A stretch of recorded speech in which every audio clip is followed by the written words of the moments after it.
Labas vakaras. Šiandien studijoje svečiuojasi profesorius Kazimieras Župerka ir Lietuvos Respublikos Seimo kultūros komiteto narys dr. Stasys Tumėnas.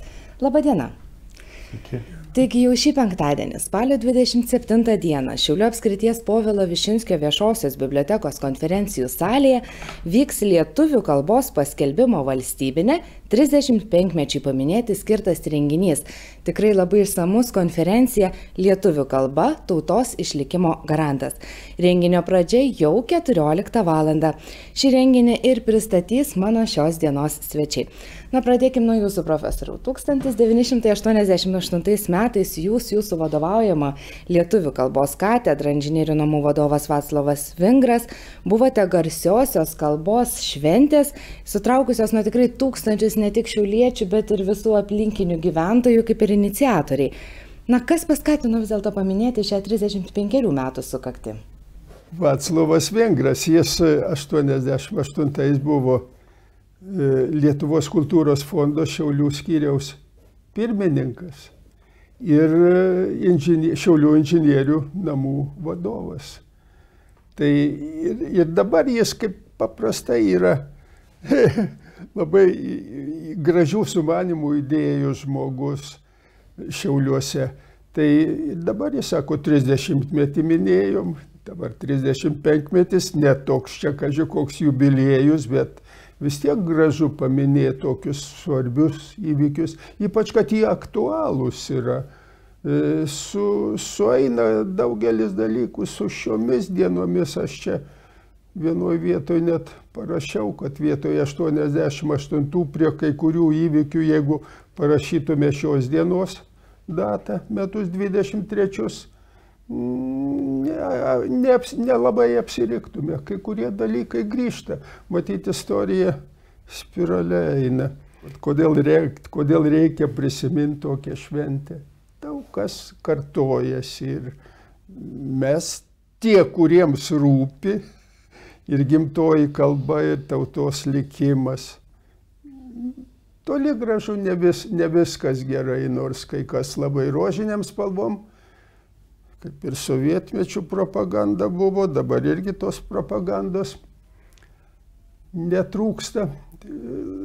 Piešia rožiniam spalvom mūsų pasaulį. Taip nėra, todėl kad gyvenimas sudėtingas.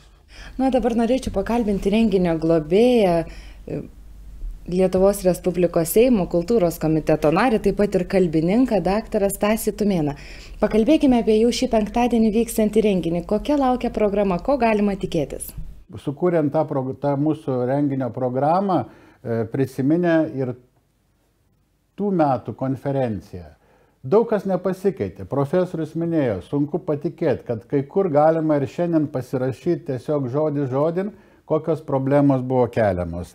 O šitą penktadienį būsimam renginį trys pagrindinės, manyčiau, tokios dalis.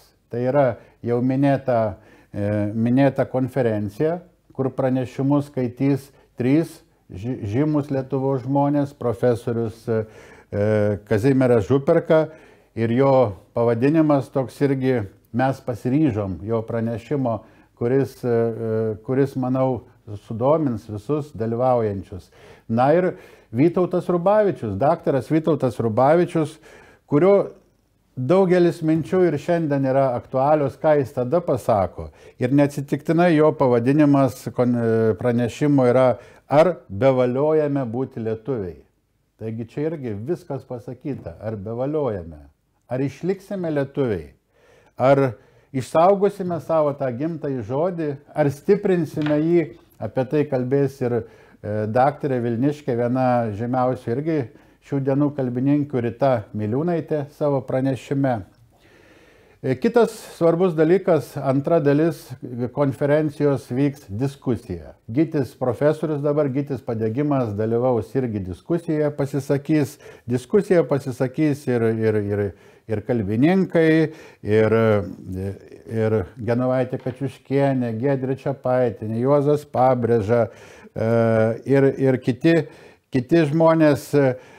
Dalyvaus savivaldybės kalbininkė Aušrinė Rinkevičienė, galės įsitraukti diskusiją ir ir konferencijos žiūrovai, kurie atvyks, tikimės, ne tik iš Šiaulių, bet ir iš Šiaulių regionų. Na, norėtųsi, kad visą tai girdėtų, matytų ir mūsų jaunimas, mūsų moksleivyje. Ir neatsitiktinai mūsų renginėje pakvietėm dalyvauti Gegužių progimnazijos kolektyvus 2, tai yra Šiaulių kolektyvą Juostinas ir Gasuži. Na ir kaip čia be meninio žodžio, jeigu tada profesorius minėjo, dalyvavo Bagdonas, Noreika, Staliliūnaitė 1988-aisiais, tai dabar irgi tą meninį žodį skaitys mūsų aktoriai. Na ir dar norėčiau paminėti, kad tą pačią dieną tose erdvėse veiks 2 fotomenininkų paroda. Tai yra dramos teatro aktoriaus Juozo Bindoko ir Algirdo Musneckio fotografijų paroda to meto atgarsiai. Nenorim sakyti, kad čia vyks konferencija. Norim sakyti, kad bus toks renginys, konferencija, diskusija, bendravimas, pasikalbėjimas, kaipgi tą mūsų gimtąjį žodį saugoti, kaip tą lietuviškumą išsaugoti, nes tų grėsmių, kaip matom, yra nemažai visose erdvėse.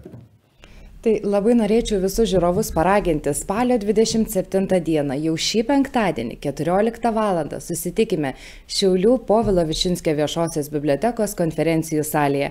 Išsaugokime mūsų kalbą. Ačiū labai, kad atvykote. Ačiū už pokalbį. Ačiū, kad pakvietėte.